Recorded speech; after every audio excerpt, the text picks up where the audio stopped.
la représentation au niveau du Parlement tey boo xoolee PASTEF daanaka moo ëpp représentant après la majorité lii di Benno Bokk Yaakaar PASTEF moo ci topp comme nombre de députés au niveau du Parlement donc c'est le chef quand même de l'opposition quoi qu'on dise sénégalaise effectivement ndax bu dul loolu sax boo xoolee élection présidentielle 2019 bu ñu jógee ba ñu génnee après Idrissa Seck moo nekkoon deuxième position. Idrissa Seck a rejoint quand même la majorité donc Idrissa Seck n'est plus de l'opposition. Si Idrissa Seck n'est plus de l'opposition kan moo fay des donc Ousmane Sonko de facto mooy nekk des premiers opposants au pouvoir donc ce qui voudrait dire que quand même Ousmane Sonko n'est pas n'importe qui quand même dans ce pays. Effectivement, n'est pas n'importe qui dans ce pays. Mobilisation bi presse bi def ay leader politique dund nañ ko ñu ngi koy dund présentement demeewu ni parce que li tax mu demee ni doye bi Ousmane Sonko am ci askan bi la mais doye bi mu am aussi sur l'espace politique sénégalais aussi. Ndax par exemple même sur Ousmane Sonko quoi qu'on dise quand même à chaque fois bu dara xew ci Ousmane Sonko on voit toujours la mobilisation ndax li fi xew yàggul sax mooy tournée politique yi mu doon def nit ñi gis nañu quand même autour de Ousmane Sonko partout où il va c'est des forces de l'ordre qui sont autour de Ousmane Sonko donc ba mu andi ay jural fi ay incidents. demoon naa ci Mbour sax maanaam xam nga premier jour bi c'était un dimanche je pense ñu dem fi Joal bi ñu demee lacrymogène yi fekk leen fa ak dispositif yi.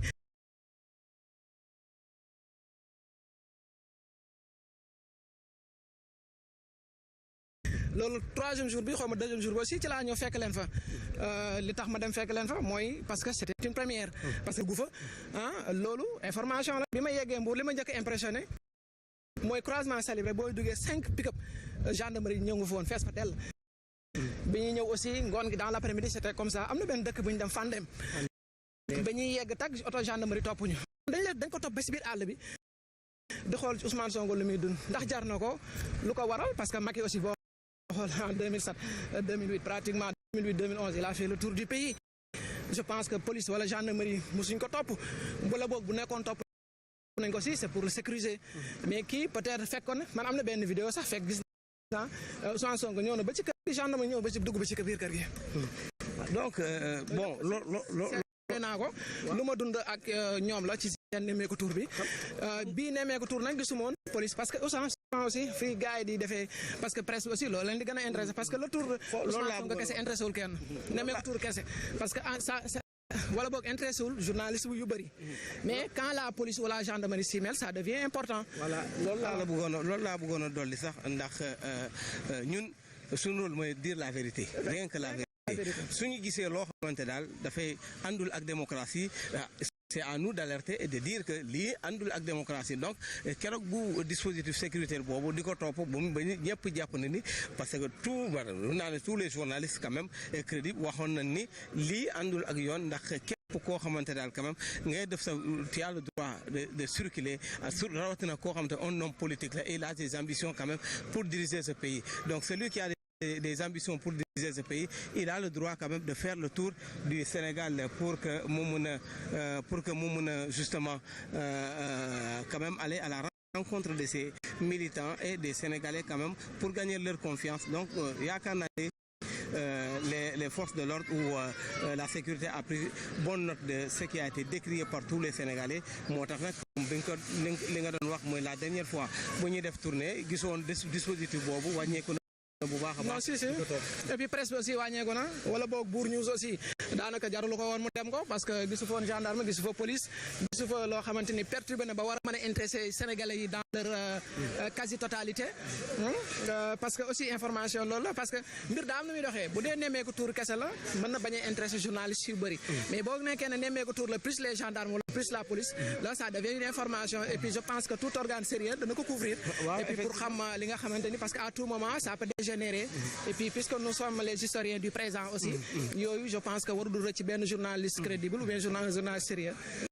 waru ko mën a échapper. parce que c'est quelque chose d'utilité publique moo tax nag ñu war a jóg dem couvrir ko si quand même les populations bu amee ay cas comme keroog nu ñu ko waxoon incident jur na ci ba ba ñu jàpp ni incident boobu moo andi ba ñu teg am ñu teg loxo. ndax ci ñi ànd ak Ousmane Sonko garde corps am na ñu si teg loxo. mais le travail des journalistes a permis que l'accusation que quand même tamit xam na ni moom it. parce que loolu bu nekkoon ne ay journalistes ñu nga fa doon def seen liggéey correct ñu bàyyi leen def seen liggéey correctement. je pense que danañ xam loolu sax day yombalal liggéey juge bi day yombalal parce que juge bi si askan bi la fi nekkal. askan bi dañuy seetaan image yi danañ gis danañ mën a àtte bu defee juge bu ñëwee moom te juge mënut a àtte tant que joxuñ ko image wala joxuñ ko preuve.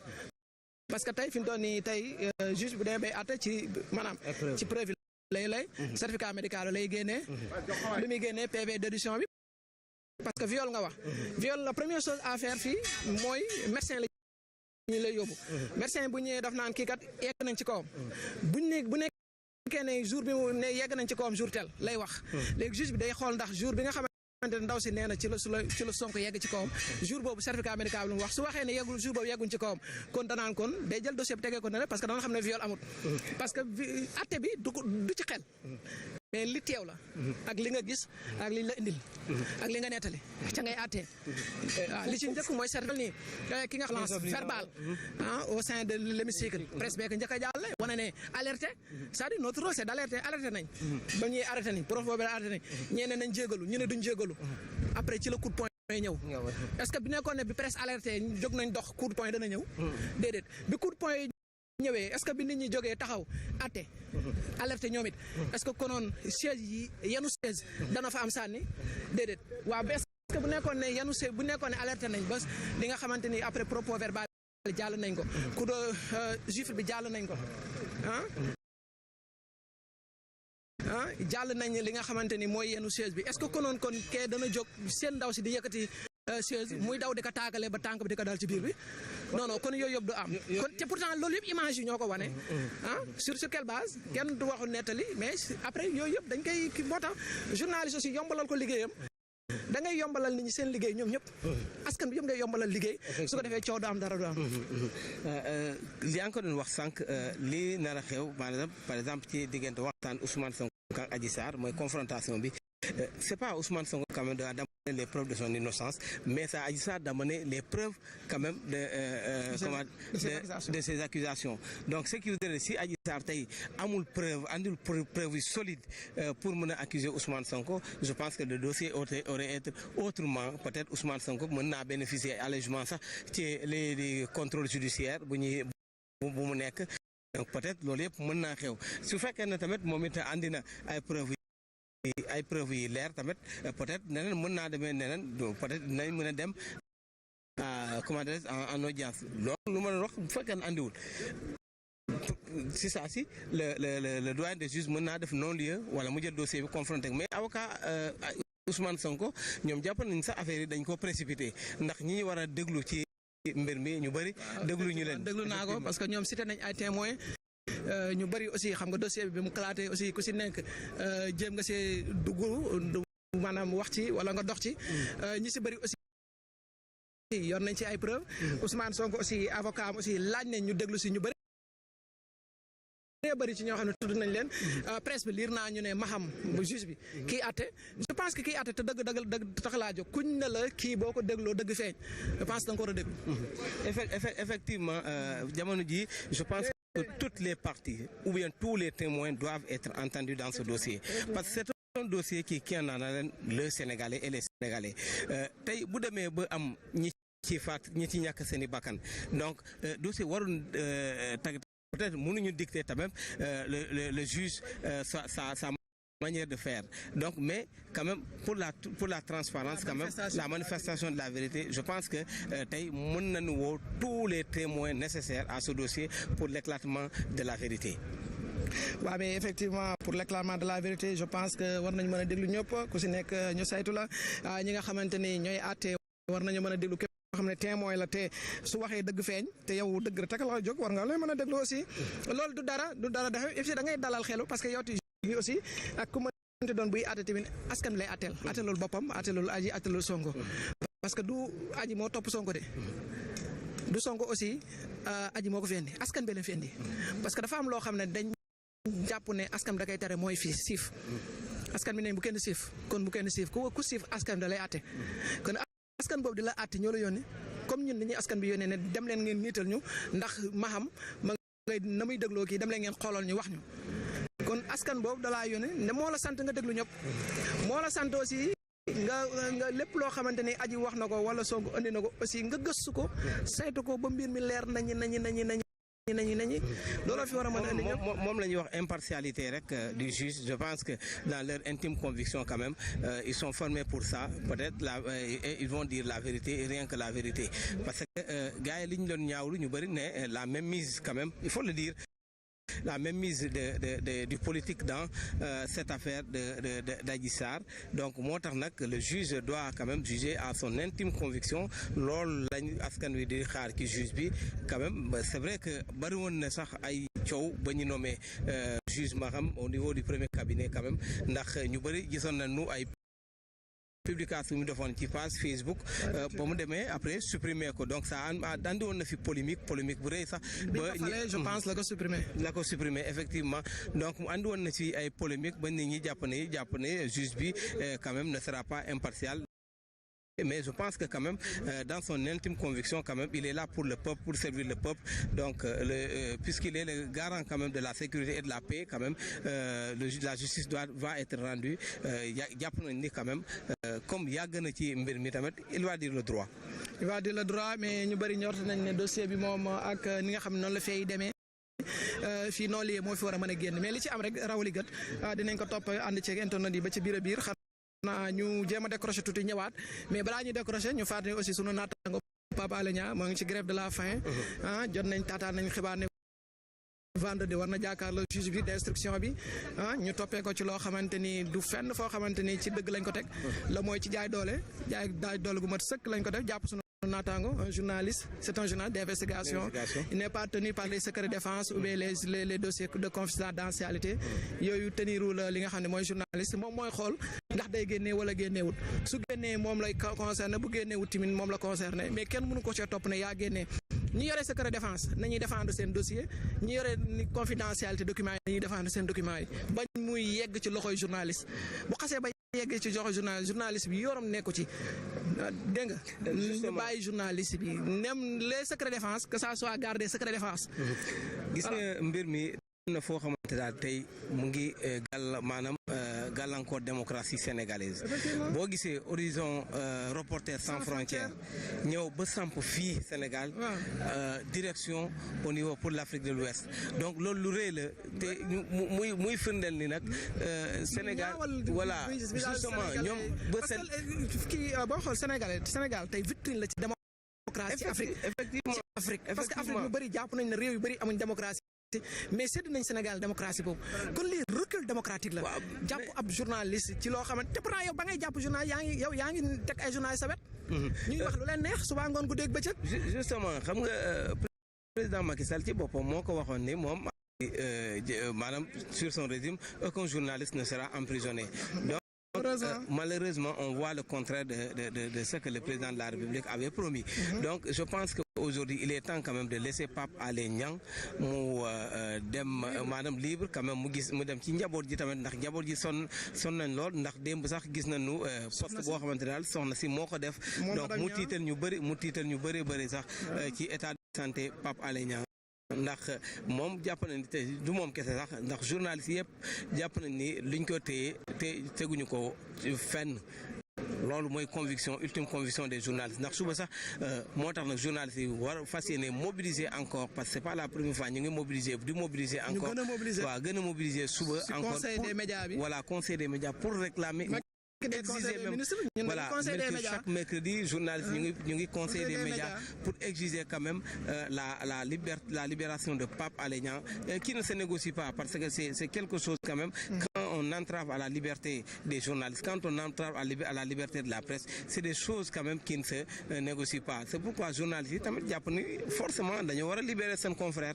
dañu war a libérer sunu confrère dañu war a libérer sunu naataango dañu war a libérer sunu mag mais dañu war a libérer aussi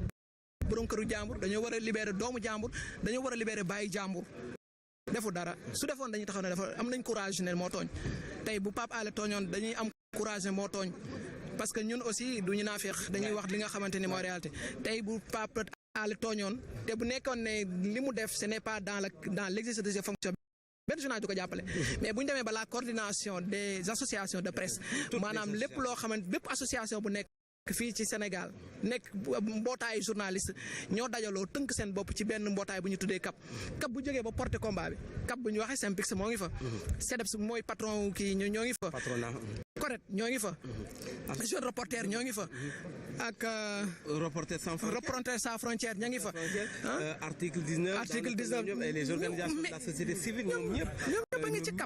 ci CAP waaw léegi CAP bu taxaw saytu mbir mi ba saytu ko toog taxaw ne lii c'est une entrave à la liberté d'expression d'un journaliste je pense que une minute warutu koon a passé garde à vue waxuma la bañ koy def mandat de dépôt et puis ce qui est pire dans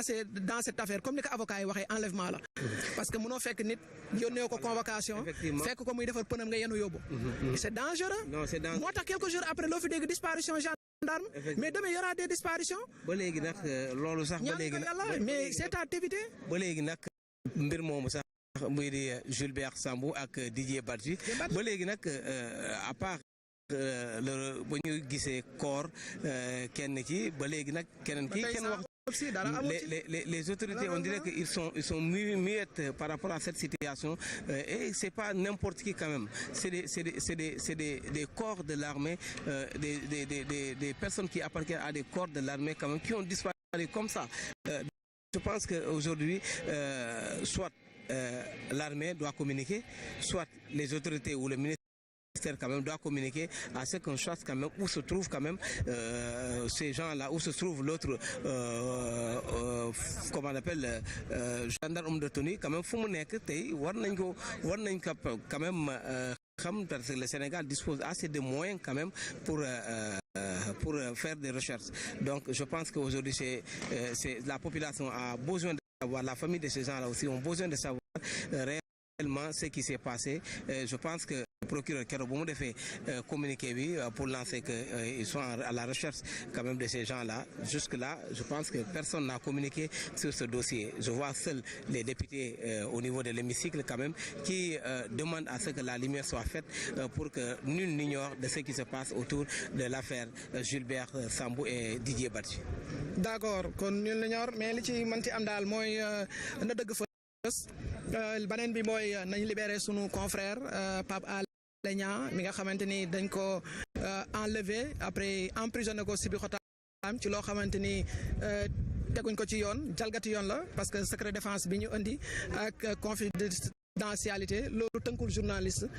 que ça soit clair journaliste loolu tënku ko benn yoon secret défense lu mu secret défense journaliste bu neexee publier moom mooy xool moom mooy apprécier c'est au journaliste d'apprécier s'il va publier ou pas papier lu mu confidentiel ça n'engage pas le journaliste yi mooy xool ndax day publier wala du publier ba bu set maam fii moi je l'ai dit redit on a censuré fii yenn ay information yoo xamante ni peut-être du crédibilité da ngay gis léeg ñu def leen benn homme de tenue mais doo ko filmer doo ko jël parce que yaa ngi protégé ñun souvent dafay am loo xamante ni journaliste da nga koy gis xam ne lii bu askan bi gisee day ñaaw ci xoolin day ñaaw ci exemple bu gën a récent mooy Ami Ndiaye ñibbi keroog ba mu daanu ñëpp kii mais buñ koy yëkkati tous les caméramans ak journalistes dañoo sëgg wala sandi seen caméra bi beneen côté c'est pour voilà c'est pour par nous voilà justement parce que on avait la vidéo d'évacuation effectivement na ñuy gis député jigéen ñu koy taaw voilà effectivement on a censuré cette image qui est beaucoup plus responsable dans ce pays que les journalistes il y en a pas il y a pas un citoyen beaucoup plus engagé beaucoup plus civilisé ou bien beaucoup plus responsable qu'un journaliste parce que c'est des gens il y en a pas jàng nañu xam nañ le droit des médias dañoo jàng suñu métier yàlla dogal léegi tamit ñu am suñu carte de presse nationale j'insiste parce que man je considère que ni carte de presse nationale daf ñu war a mën a gën a couvrir yëfu ay dégager puusal yooyu yëpp waratut a am ci corporation bi waruñoo bul filmer dégage yooyu yëpp dafa war a jeex moi je considère que ça ne doit plus exister dans ce métier dans un espace public effectivement donc bu ñu nekkee chaque espace privé la à la rigueur mën nañ laaj autorisation mais dans un espace public là le journaliste n'a pas besoin d'autorisation de filmer pour filmer je pense que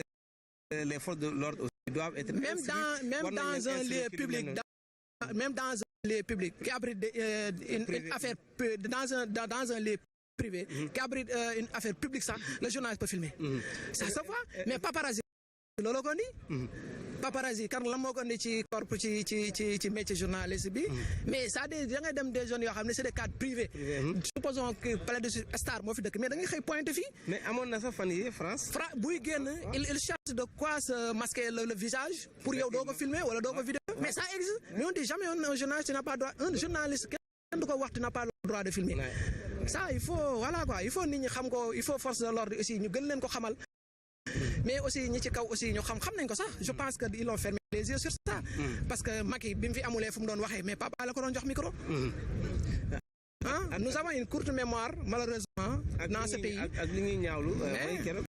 2011 fii Macky saa yu bëggaan a wax Pape Alé moo ko daan jox wax ba géex loolu ay vaar ngi fi des preuves il y a toujours des preuves qui sont là toutes les vidéos concernant Macky Sall booy xool de 2011 à 2011 c'était face à Pape Alé Niang gis nañ ko ba mu nekkoon 2STV mais nee naa la toutes les vidéos pratiquement qui circulent dans les réseaux sociaux pratiquement les archives parce que buñ boobu nag télé comme Bour News yi amu ñoon qu'on se dise la vérité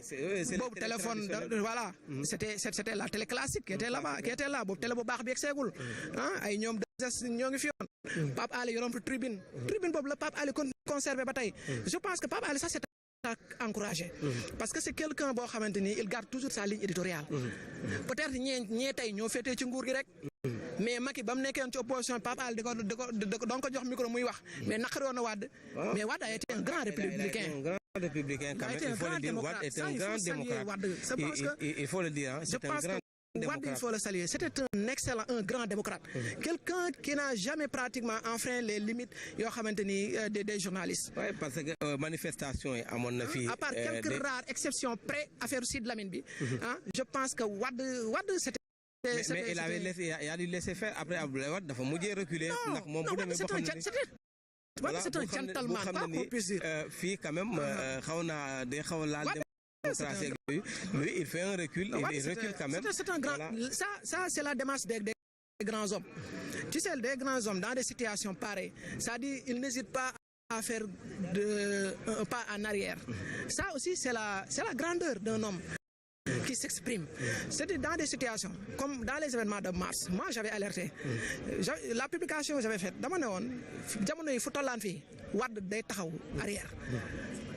Comme en 2011 mars, comme le 23 juin 2011.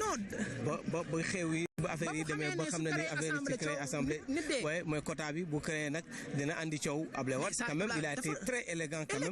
appelé à ce qu'on suspend à ce projet de loi là et ce qui a été fait loolu bokk na ci assemblée nationale sax dañ ko barricade doon ne kenn dafa yegg mais dafa bàyyi nit ñi ñëw mu dem que barricade ba côté hôpital principal nit ñi nekk bu place Soweto manifester heure bu leen nekk après ñibbi ba mu retiré les gens se sont ressaisis quand même ñibbi nañu donc et puis coow li bare ba xam ne loi bu ñu ko voté mu bañ mais Wade da ko retiré effectivement c'est ça qu'on attend c'est ça qu'on attend d'un président c'est l'élégance quand même c'est ça loolu la ñuy xaar ci président loolu la ñuy xaar ci njiit loolu la ñuy xaar ci chef loolu la ñuy xaar aussi ci responsable parce que je pense que quoi qu'on puisse dire askan bi moo war a jiitu ci lépp soo demee bëgg xam ne mbir mi lii la askan bi bëgg lii la askan bi di dox da ngay bàyyi askan bi parce que yow askan bi la fi teg boo nekkee waaw yaay mais bu bàyyi benn minorité boo xamante ni ñoom seen mbiru bopp rek la ñuy xool jiital la nga gëmmu say bët nga yaakaar ne la minorité boobu di wax da leen bàyyi xel askan bi parce que ku mel ni Pape Alé pour revenir à notre discussion je pense que ku ñu war a féliciter la ku ñu war a encadrer la parce que bëri na fi ñu fi nekkoon tey di woote woo journaliste am ligne éditoriale tey xaameetoo leen bëri woon na tey ñu fi nekkoon doon bind livre doon wax lu leen neex tey ils se sont rangés les gens croyaient qu'ils étaient impartials. Les gens croyaient qu'ils étaient juste qu'ils disaient rien que la vérité. Aujourd'hui, ils se sont rangés. Bari na ñoo xamanteni tay ñoo ngi doon wax di tel ñëpp yaakaar ne ñi ils croient à des convictions, ils croient à des principes de droit. Tay lañ doon xeex démb tay suba ñu bëgg koo daganal. bu amee kenn koo xam ne la mu doon xeex démb mi ngi ci tey il a été toujours constant mais c'est à féliciter c'est à encourager. loolu mooy journalisme. Pape Alé c'est à décorer. loolu mooy ce n'est pas quelqu'un qu'on doit priver de liberté. non parce que il a toujours gardé sa ligne éditoriale la mu doon wax démb lay wax tey mais démb nag dafa neexoon parce que yaa ngi woon nag moom ci naaj bi mu nekk yow ci naaj bi tey nga nekk ci kër gi nekk sa tour d'ivoire mu sedd guy ngeen ne ko doo fi waxee li ngay wax dara du si dëgg mais suba ñëpp da nga ko fekkaat ci mbedd mi man je pense que et puis ànd naa Wade su Wade il était comme ça mais su Macky bu ñëwee nekk comme ça mais reconnaît qu'il continue sa ligne éditoriale effectivement sauf que sa nguur daa gën a métti rek mais nangul ko léegi su loolu passé léegi ñu xaar ndax keneen bu ñëwee waaw mais heureusement c'est quelqu'un quand même man ba moom lu ma xam ci moom c'est quelqu'un de principe quand même koo xamante ne il varie pas parce que ñun ba ñu nekkee université lañ ko doon gis muy ñëw université toujours il a été estimé jamono boobu nekkoon na ay sud banlieue jógee sud banlieue ñëw sud FM yooyu yëpp jaaroon na fa sunu kanam la woon fekk na ñun en toute franchise je ne connais pas bien ci mbedd yi rek la ñuy dajee à part émission yu suivre xamante wuñ lu mooy ñu dajee daal ci yenn rencontre wala ci mbedd yi salut man yàgg naa ko suivre yàgg naa suivre ndax ce n'est pas quelqu'un qu'on connaît personnellement quoi pour situer le débat du ku ñu xam personnellement mais ku ñu naw liggéeyam la rek day sunu grand ñu naw liggéeyam nag topp ci ay tànkam je pense que aussi génération future bi Abdoulaye Diouf Sarr dégg naa wax ko ci kanam ci ginnaaw léegi ne génération future bi dafa am lu ñu leen war a bàyyilee léegi foog ñu bàyyi leen des journalistes crédibles foog ñu bàyyi leen des journalistes dignes foog ñu bàyyi leen des journalistes respectueux foog ñu bàyyi leen aussi des dirigeants responsables des dirigeants dignes et crédibles aussi mais avec un peuple aussi responsable parce que je pense que aussi loolu dana baax mais buñ continuer nii comme ci kanam tuuti y aura plus de journalistes dans ce pays. yaakaar naa ni sunu concert Fatou boobu DTV tamit moo ngi fii moom it yaakaar naa ne li xew ci affaire Pape Alé Niang am na lu mu ci bëgg a sànni. non man li ma mën a sànni rek ci buur li mu wax léegi ci par rapport ak journaliste yu crédible war nañ mën a am loo xamante ne dañ koy bàyyi pour sunu jeunesse bi tey jii ma yaakaar ne ak sunu liggéey bi ni ñu koy doxalee jamono gi ñu toll nii yaakaaruma ne journaliste bu crédible day am parce que duñ la bàyyi nga liggéey comme nu mu waree tey jii boo jëlee maanaam parti Sonko ne Sonko def na lii Sonko def na laa subaa dañ leen yow da nga far Sonko boo génnee tamit pour wax tamit ne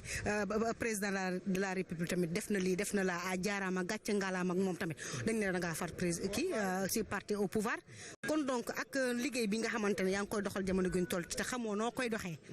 journaliste bu crédible doo am parce que chaque jour ñu ngi ñuy ŋàññi plateau yeeg reportage yeeg yeneen ak yeneen lépp loo mënti def si jamono gi ñu toll nii rek ñu ngi lay ŋàññi ne yaa ngi far opposition wala yaa ngi far au pouvoir donc ñun daal lu ñu mën a ñaan ci askan bi jamono gi ñu toll nii nañ ñu bàyyi suñu liggéey ñu def ko nu mu waree lu jar a wax ñu wax ko lu jar ta wax tamit buñ ko wax. effectivement comme ni nga ko doon wax rek mooy impartialité ci métier bi journaliste farul fenn moom dëgg rek bu fekk ku am dëgg dañuy wax bu Macky Sall def lu baax ne Macky Sall moo def lu baax bu defee loo xamante daal jaadul ñu ne Macky Sall quand même lu mu def ni jaadul donc je pense que aujourd'hui de tous les côtés ñun de instant bi kii lancé na instant bi tëddeewuñu njaaxaanaay vraiment tëddeewuñu njaaxaanaay comme ni nga ko waxee léegi rek bu président defee fi ay réalisation yoo xamante ne mucc na ayib ci biir réew mi mais nag journaliste am na droit ne kat carrément ne président bi de la RTS qui le font de manière excellente c'est ça il faut pas loolu foofu laa bëggoon a wax vous savez la RTS qui fait une excellente communication sur les réalisations du gouvernement mais de l'autre côté avec les moyens des Sénégalais mais de l'autre côté s'il y a un journaliste indépendant qui le fait avec ses propres moyens qui a choisi librement sa ligne éditoriale qui le fait avec l'argent propre ses propres revenus mais il faut le laisser faire tranquillement mais pendant ce temps il y a la RTS qui utilise nos moyens qui utilise nos fonds, notre proche, l'argent du contre-payable pour faire la communication du régime. Mais personne n'en parle. Mais et à la RTS, il y a d'excellents journalistes. Mais voilà, mais malgré. Non, au fait, c'est la. Non, ça c'est la ligne éditoriale. Nangul nañ leen ko. Waaw bu ñu nangulee RTS ligne éditoriale am duñ nangul Pape Alé ligne éditoriale nga xam ne ñaar 1000 francs connexion am lay jënd. C'est ça. Kii nga te ci xaalis ñaqam la koy jëndee. RTS di jël suñuy milliards di def communication état ñu bàyyi leen ko. di jël sunu oto sunu essence fu président jëm ñu topp ko wax lu ko neex man daal leen rek laa mën a wax bu lancé na leen rek la ñu mën a wax nañu bàyyi journaliste yi ñu def seen liggéey nu mu waree bu président bi defee dara boo war a jar na félicité dañ ko war a félicité bu opposition bi tamit waaw maanaam kuy liggéey nañ la wax jaajëf waaw mais nag man dama njort ne président moo jigéen buy sëy di jànq ñoo yem kenn du leen jaajëfal tànk wàccool parce que tey boo ne ko jaajëfal mu dugg ci mbooy yi mais da nga ko encouragé mais doo ko wax jaajëf da nga ko encouragé nag man jàpp naa ne bu defee lu mu war a da nga koy encouragé mais comme si bu deful lu mu war a def da nga saa tegoo newoo ci yoon bi mais bët bu set aussi ñu ngi leen di encouragé mais bu ñu la waxee dafa kii ne la defoo ci yoon ñaata télé ñaata rajo ñoo koy encouragé par jour ak bëri ñaata journalistes ñooy encouragé le président par jour. mais boo ko defee lu ñu lay wax da nga far parti au pouvoir parce que fii am na ñu qualifié ne non yow da nga koy def en ultime conviction. parce que far bi je pense que kuy wax ni da ngaa far da fekk yow yaa far ba pare parce que aussi moi je considère que nit nu mu mel lay jàppee boromam.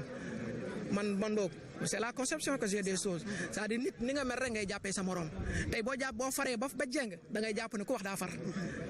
mais si tu es juste légaliste sérieux dans ce que tu fais ne képp kuy def yow da nga ci am benn loo xamante ni yow da nga am yaqin ne kii peut-être man ni may defee lay defee mais boo demee ba ne diw daa far c'est parce que yow da nga far man c'est ça que je